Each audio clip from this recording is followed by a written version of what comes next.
Olá, amigos. Estamos com mais um vídeo de Os Especialistas nesse período de confinamento social. E hoje nós vamos falar sobre as consequências da pandemia na indústria automotiva.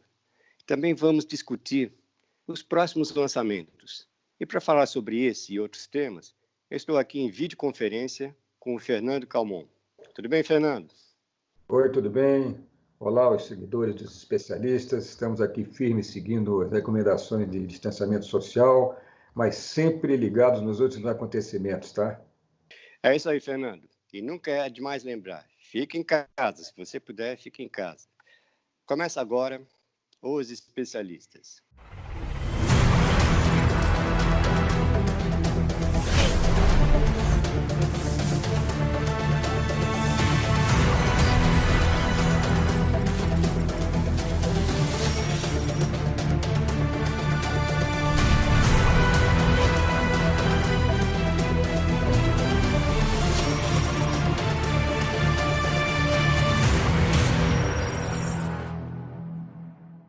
Fernando, nós temos acompanhado muitas previsões de especialistas em mercado e o consenso geral é que a situação não é nada boa, pelo contrário, alguns falam em queda de produção em até 40%. Mas eu acho que a pergunta que fica para quem está nos seguindo é o seguinte: como é que vai ficar o mercado daqui para frente? Guerreiro, primeiro é preciso saber que há muitas diferenças entre as previsões entre os especialistas, né? Com que eu conversei, né? Conversei com o pessoal da Bright, com o Francisco Mendes, com o pessoal da IH Market, e eles ficam com uma certa dificuldade de adivinhar qual vai ser o resultado final desse ano, porque depende de uma série de referências. Uma delas, normalmente, é a economia brasileira, que vai cair esse ano, né? Todos nós sabemos, né? Mas quanto ela vai cair ainda não dá para fazer uma projeção. Quer dizer, alguns falam que pode cair menos 3, menos 4, até menos 5%. Então, eles estão optando para fazer revisões assim, quase quinzenais do que pode acontecer esse ano. E, pelo menos, o Francisco Mendes fez 3 projeções, né?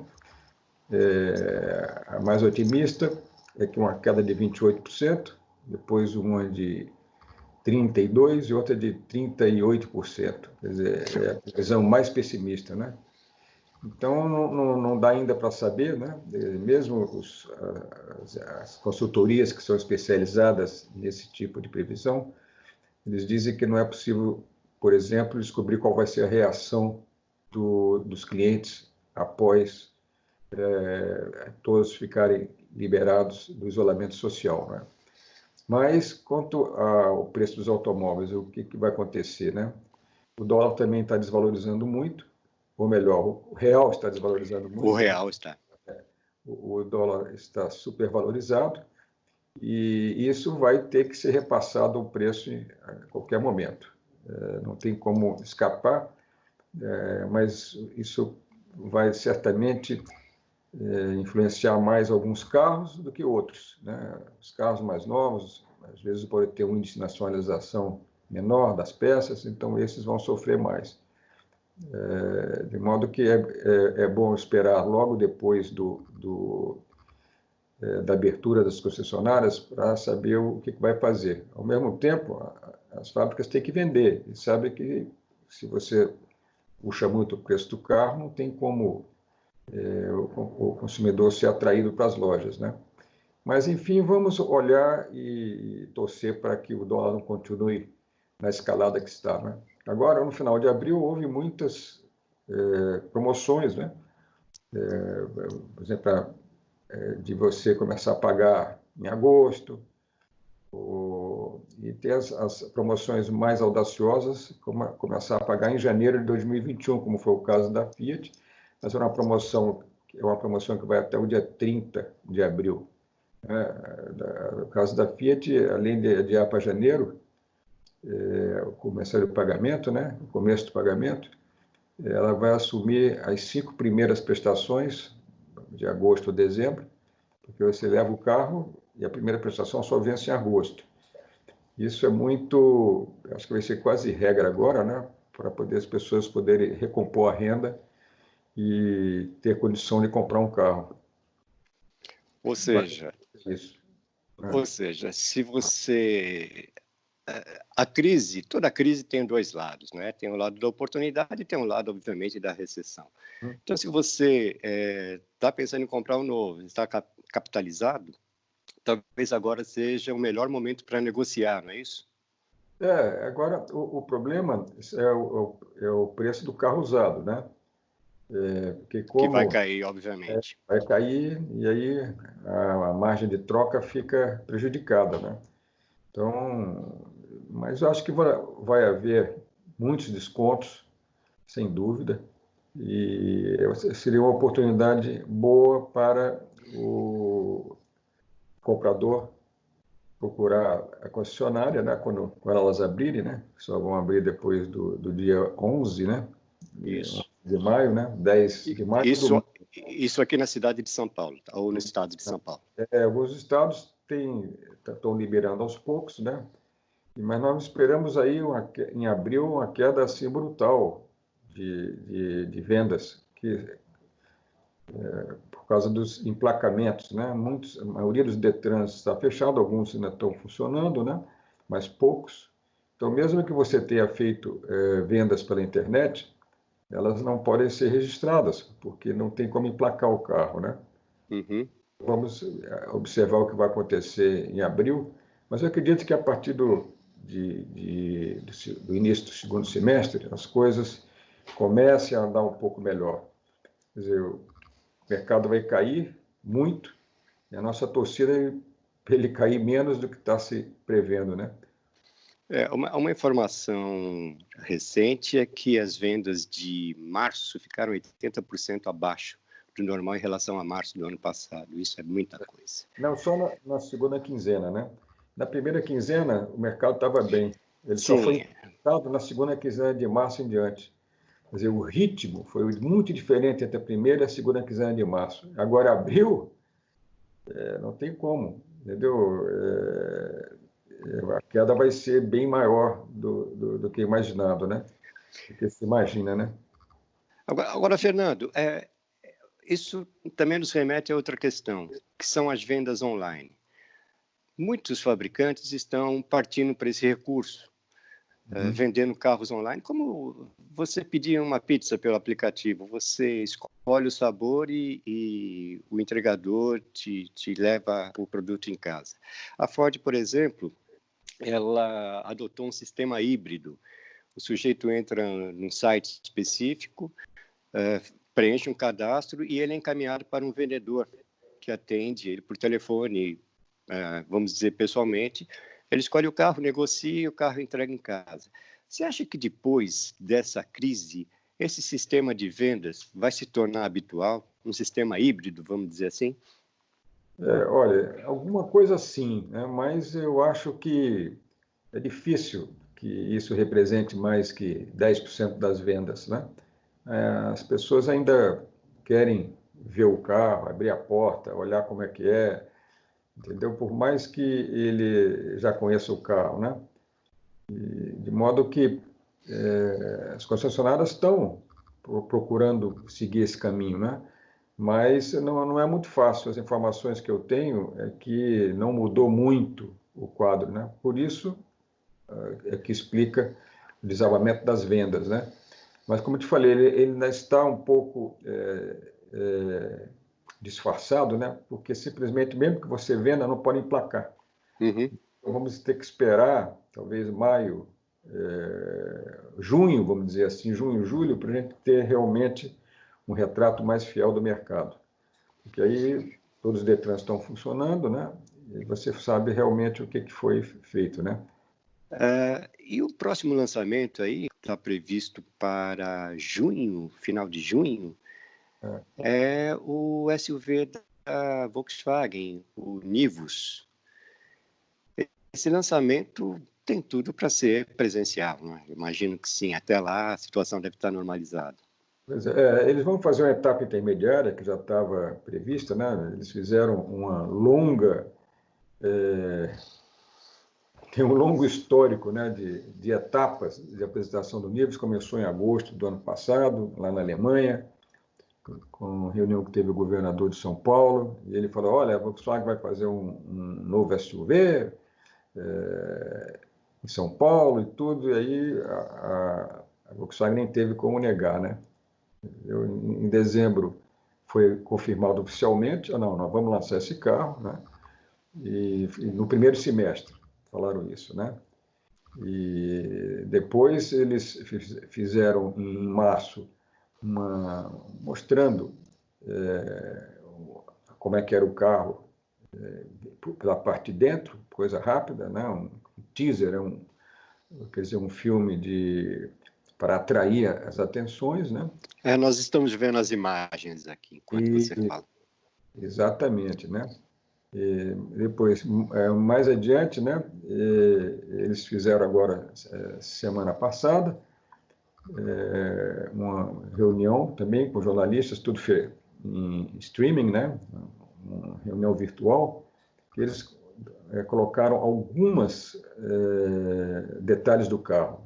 A fotografia mostrada era o carro disfarçado, né? Não com aqueles famosos quadradinhos e tudo, né? Era então, um tipo de camuflagem camuflagem virtual também, né?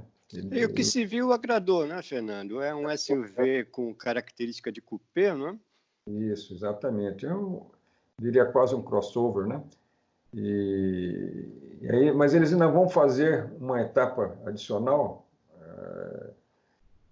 agora dia 29, para mostrar o sistema multimídia que eles estão apostando, que é uma multimídia de alta definição, tem novos recursos, né? Vai poder fazer pareamento sem fio, né? E a novidade é que eles foi tudo desenvolvido aqui no Brasil, né? Lembra que você teve essa conversa com o Pablo Deci? Exatamente. Há cerca de 2 anos eu entrevistei o Pablo. O presidente da Volkswagen. Exatamente, Pablo Deci, o CEO da Volkswagen da América Latina. E ele falava com entusiasmo dessa central multimídia, que foi desenvolvida totalmente no Brasil por um grupo de jovens, segundo ele, contratado pela Volkswagen para desenvolver. E ainda, segundo ele, é uma central muito mais intuitiva, mais rápida, mas principalmente mais barata do que o sistema que a Volkswagen vinha usando, que era importado e que era muito caro, né? Especialmente nessa época de dólar em alta.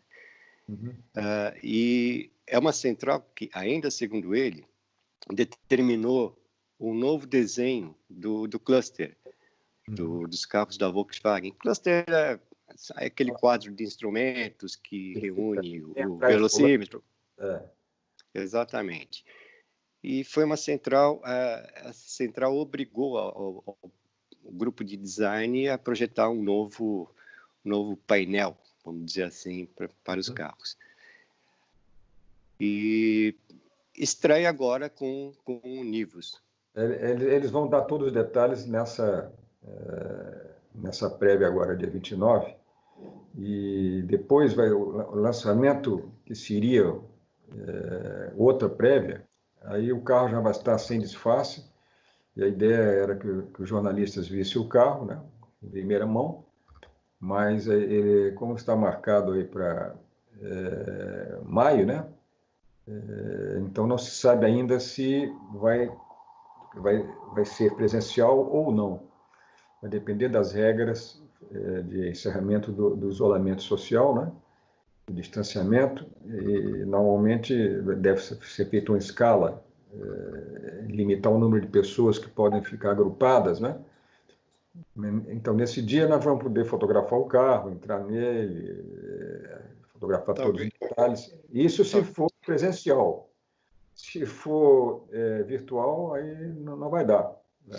Vai ter que se contentar em mais uma vez, descrever o carro. E o lançamento, segundo eu apurei, está marcado para a última semana de junho. Aí sim, é o lançamento nacional, com test drive, jornalistas do Brasil inteiro, né? Porque se espera que até junho os aeroportos estejam reabertos e tenham voos normalmente, né? Esse é o esquema. E, Fernando, conseguimos adiantar alguns detalhes sobre o carro? Ao que me parece, ele tem o porte do T-Roc, que é vendido na Europa, né? Mas entre eixos deve ser parecido com o do Polo, já que usam a mesma plataforma, não? O entre-eixo é exatamente o do Polo, a diferença de 1 milímetro, né? Isso é mais por causa dos pneus, né, que dá essa diferença, mas é o mesmo entre-eixo do Polo, né? Só que ele tem uma vantagem, né? Ele tem um porta-malas maior do que o do T-Cross, né? Uhum. Então, ele tem um porta-malas de 415 litros, né? Eles deram a altura do carro, né? E ele é mais ou menos quase 3 centímetros mais alto que o Polo, mas ele é 7 centímetros mais baixo do que o T-Cross, né?